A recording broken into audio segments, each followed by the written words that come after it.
君の水蔵を食べたい by Sumino Yoru Part 29. I'm home. Sorry to intrude. In accordance to her energetic return home a greeting, I reservedly offered a few words. The last memory I had of meeting a classmate's parents was when I participated in a class visit in elementary school. So needless to say, I got nervous. My family isn't around though. Only people that are weird in the head will energetically greet an unoccupied space, you know? I was greeting my house. After all, it's the precious place I was brought up in. I was at a loss for a reply to the girl that said decent things from time to time. Once again, I said, sorry to intrude, this time to the house, and I took my shoes off after her. She went to switch on the electricity, and it looked like her home came to life. I went along with her to the washroom to get our hands clean and mouths rinsed, and then we headed to her room on the second floor. The first girl's room that I had been welcomed into was, in a word, large. What was? Everything. The room itself, the television, the bed, the bookshelf, and the computer. I was envious, or so I was for a second. When I thought that it was all in direct proportion to her parents' sorrow, my yearning promptly vanished. If anything, it was as if the room was filled with emptiness. Sit anywhere you like. You can get in the bed if you're feeling sleepy too. I'll tell Kyoko though. After saying so, she sat herself down on the red swivel chair in front of the desk and started to spin around. A little lost, I sat down on the bed. My body bounced back up to the springiness of the bed. I took another look around the inside of the room. Just like she had said, it was simple. But it was set apart from my room by its large size, the cuteness of the ornaments, and the contents of her bookshelf. Her bookshelf was filled exclusively with manga. There were popular shonen manga, as well as plenty of manga that I didn't know of lined up on the bookshelf. Eventually, she came to a stop with all her spinning and looking unwell, coughing violently with her head lowered. I was watching on with frozen eyes when she suddenly lifted her head. What shall we play? Truth or dare? Aren't you going to lend me the book? That's what I came here for. You should relax or you're going to die before me, whose life expectancy has already been cut short.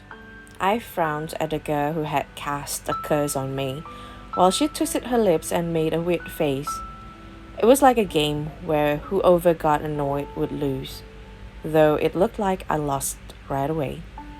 She casually stood up and approached the bookshelf, making me wonder if she finally got into the mood to retrieve the little prince, but instead, she took out a foldable shogi board from a drawer on the lowest shelf. Let's give it a go. A friend forgot about it, but never came back to collect it. Since I didn't really have a reason to turn her down, I took her up on the invitation. In the end, I emerged victorious from a tedious, confused, and long drawn-out game of shogi. Honestly, I thought I could have achieved an overwhelming victory. However, sume shogi and matches with an actual opponent had different conditions, so I couldn't really get into a good rhythm.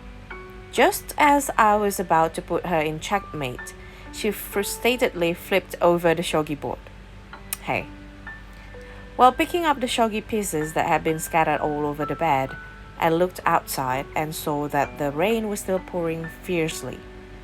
You can go home once the rain lightens up a bit, so let's keep playing until then. While speaking as if she had seen through my heart, she kept the shogi board and this time brought out a television game.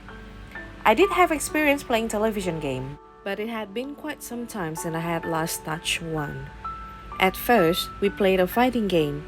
Just by smashing the control buttons, the human inside the screen would easily wound the opponent. It was really heinous. something like deriving joy from hurting others. Since I normally almost didn't play games at all, I was given a little time to practice. I looked at the screen as I manipulated the controller while she gave me various advice on the game. I thought that she would probably go easy on me, but I had been completely mistaken. The moment the match began, thirsty for vengeance for the shogi match from earlier, she activated some technique that changed the color of the screen and unleashed a strange wave of energy from her human, making a rag doll of my character. But I wasn't one to just sit idly by. Beginning my counterattack, I recalled a trick, dodged my opponent's attack, and so that I was able to throw my opponent that was blocking. I pretended to make a mistake to draw her from defense into an all-out attack. Just as the winning stars I had lined up were reveling hers in number, and it looked like as if I was about to win, she cut the power. Come on, hey. She looked at me with an accusatory glare, which didn't really faze me, and quickly switched games before rebooting the console. She owned various games, and we went head to head in several of them, but the showdown I liked best was the racing game. While it was a two-player contest, it was ultimately a battle against time, and thus a battle against myself, perhaps making it a game that matched my personality. We played the racing game on the large television, repeatedly pulling ahead of each other. Never having been one to speak much, I wordlessly concentrated on the game. On the other hand, she wouldn't stop going, "Ah!" and "Ah!" If I subtracted that from all the noise in the world, I was sure I would get a 0. It was only when we had entered the final lap that she spoke with an intention other than distracting me. She asked me a question. It was one that I had already become desensitized to. "Get along good. Don't you feel like getting a girlfriend?" I responded to her while avoiding a banana on the screen.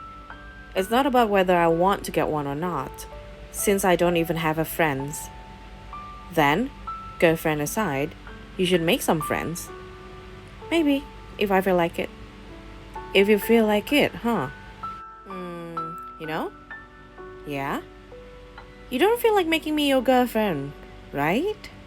In response to her absurd full frontal specialty attack, which could have been part of her strategy, I turned towards her without thinking and ended up crashing spectacularly on screen. You crashed! Just what are you saying?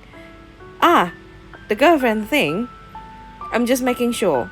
You don't like me or anything, right? No matter what happens, you won't feel like making me your girlfriend, right? I won't. That's great. I'm relieved. What was she relieved about? I thought that it was strange.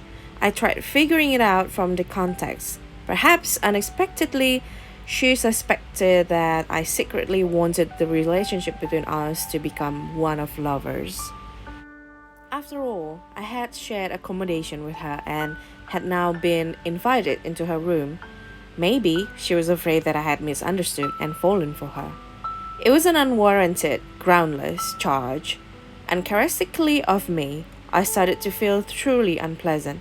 Specifically, I felt as though something terrible had accumulated at the bottom of my stomach. Once the race was over, we put down our controls. Well, pass me the book. It's time for me to go. The emotions that had taken root deep within my gut refused to fade. So that she wouldn't find out, I decided to escape as soon as possible. I stood up and walked over the bookshelf. The rain hadn't lightened up at all, even though you could have just taken your time. Give me a moment then. She got up from her chair too and came over to the bookshelf. She stood behind me, close enough that I could hear each breath she took. Somehow, her breathing felt rougher than usual. Not minding her, I started looking through her bookshelf from the top.